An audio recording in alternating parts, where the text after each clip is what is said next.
আসসালামু আলাইকুম। আশা করি সবাই ভালো আছেন। আলহামদুলিল্লাহ আমিও ভালো আছি।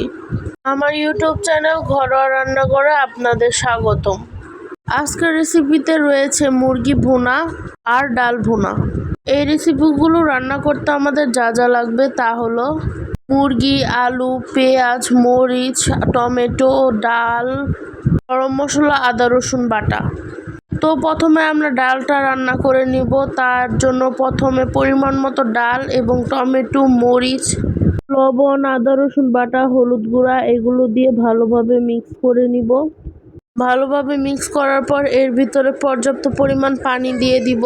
ডাল রান্না করা শেষ। এখন এর ভিতরে বাগার দিয়ে দিব। প্রথমে বাগার দেওয়ার জন্য পাতিলে তেল, রসুন, শুকনা মরিচ, জিরা এগুলো দিয়ে ভালোভাবে নেড়ে চেড়ে রান্না করা ডালটা এর ভিতরে দিয়ে দিব।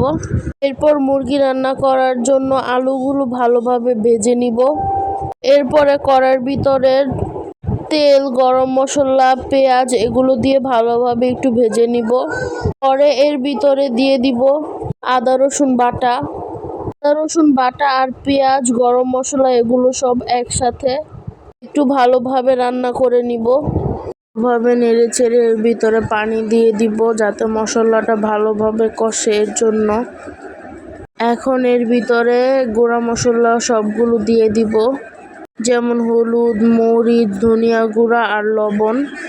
এগুলো এখন নেড়ে চেড়ে ভালোভাবে কষিয়ে নিব মশলাগুলো। মশলা কষানো শেষ। এখন দিয়ে দিব মুরগি দিয়ে এই মশলাগুলো আর মুরগি সব একসাথে ভালোভাবে কষাবো। মুরগিটা আম্মু ভালোভাবে কষিয়ে নিয়েছে। এখন দিয়ে দিব এর ভিতরে পর্যাপ্ত পরিমাণ পানি। আপনারা চাইলে ঝোল ঝোলও রাখতে পারেন, আবার ভুনাও করে খেতে পারেন। আম্মু এখানে ভুনা রান্না করেছিল।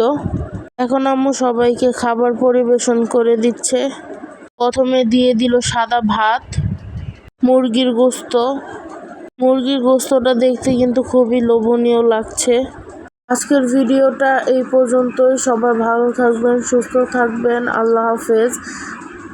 আর হ্যাঁ, আমার চ্যানেলটা অবশ্যই লাইক, কমেন্ট, শেয়ার এবং সাবস্ক্রাইব করবেন। আপনাদের এক একটা লাইক, কমেন্ট, শেয়ার এবং সাবস্ক্রাইব পেয়ে আমি আরও উৎসাহিত হব ভিডিও বানানোর।